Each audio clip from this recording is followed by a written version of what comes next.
Saudara-saudaraku, sekarang ini banyak dukun-dukun yang menyamar dengan pakaian ustadz. Maka kita umat Islam harus waspada, harus bisa membedakan mana dukun, mana ustadz. Karena kalau kita datang ke dukun, ini bisa membahayakan iman kita, bisa membahayakan akidah kita. Rasulullah SAW menyampaikan, man ata'arafan, barang siapa mendatangi orang yang bisa menerawang, wasa'alahu an syai'in, kemudian engkau menanyakan satu perkara kepadanya, lam tuqbal lahu salatun arba'ina lailatan, enggak diterima salatnya selama 40 malam. Jadi kalau ada orang ngaku dirinya ustadz, ngaku dirinya kiai, tapi dia memiliki kemampuan menerawang, melihat masa depan orang, melihat masa lalu orang, melihat penampakan, melihat ada keris di tubuh pasiennya, melihat ada benda-benda gaib di tubuh pasiennya, melihat ada benda-benda gaib di warung pasiennya, ini mencurigakan. Nah, ini indikasi bahwa dia menggunakan ilmu perdukunan. Ya, karena orang yang benar itu tidak memiliki kemampuan menerawang. Nah, jadi kalau ada orang bisa menerawang, kemungkinannya cuma dua. Kemungkinan pertama, dia ngaku-ngaku saja, padahal dia nggak memiliki kemampuan. Kemungkinan kedua, dia pandangannya ditipu oleh jin. Mungkin teman-teman sekalian pernah mendengar istilah orang yang dibuka indera keenamnya. Orang yang semula tidak memiliki indera keenam, setelah dibuka, dia jadi memiliki kemampuan melihat makhluk-makhluk astral. Jadi, saudara-saudara sekalian perlu tahu bahwa dibuka indera keenam itu sama dengan dimasukkan jin. Jadi begitu jinnya masuk ke dalam tubuh orang tersebut, orang yang tadinya tidak bisa melihat jin, dia jadi nampak. Kenapa? Karena jin itulah yang sesungguhnya nampak, jin yang ada dalam tubuhnya. Dia mempengaruhi pandangan matanya, mempengaruhi pendengarannya, mempengaruhi perasaannya, sehingga seolah-olah dia melihat jin. Itulah yang terjadi kepada orang-orang yang ngaku memiliki indera keenam dan mampu melihat jin dalam wujud aslinya.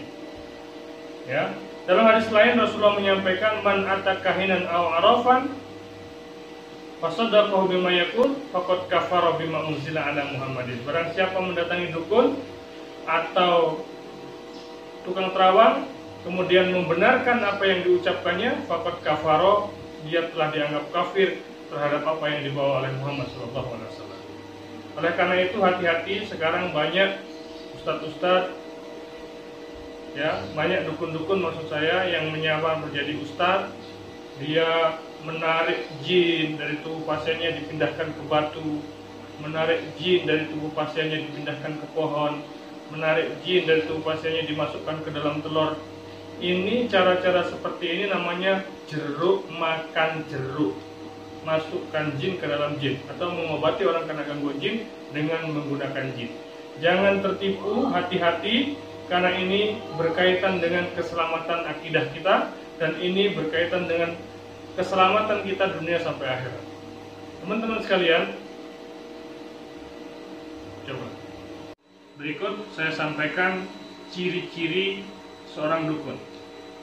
Ciri-ciri yang pertama, dia tukang terawang, ya, suka mengatakan ini di rumahmu ada jinnya, ini di dalam perutmu ada jinnya, ini di dalam kepalamu ada jinnya, ini di sini ada jinnya, ini di situ ada jinnya. Dia sering menerawang dan mengaku bahwa dia bisa melihat jin. Ini dukun. Yang kedua, dia menawarkan bantuan, dan ketika dia menawarkan bantuan, dia minta syarat-syarat tertentu. Dia minta ayam hitam polos, ayam putih polos, kembang 7 rupa, kemenyan, apel jin, dan sebagainya. Ya, membuang-buang kopi pahit di sudut-sudut rumah, membuang telur dan sebagainya. Itu sebagai bentuk ibadah dia kepada bangsa jin. Maka semua ilmu-ilmu yang menggunakan bantuan jin biasanya ada syarat-syarat yang harus dilakukan dan ada pantangan-pantangan yang harus dilakukan. Dan syarat-syarat serta pantangan tersebut adalah sesuatu yang tidak dipantang dalam syariat. Misalnya nggak boleh makan jantung ayam, nggak boleh makan jantung pisang, nggak boleh makan jenis pisang tertentu. Jadi pantangan ini adalah merupakan bentuk ketaatan dia kepada khodam jin yang akan dia pakai.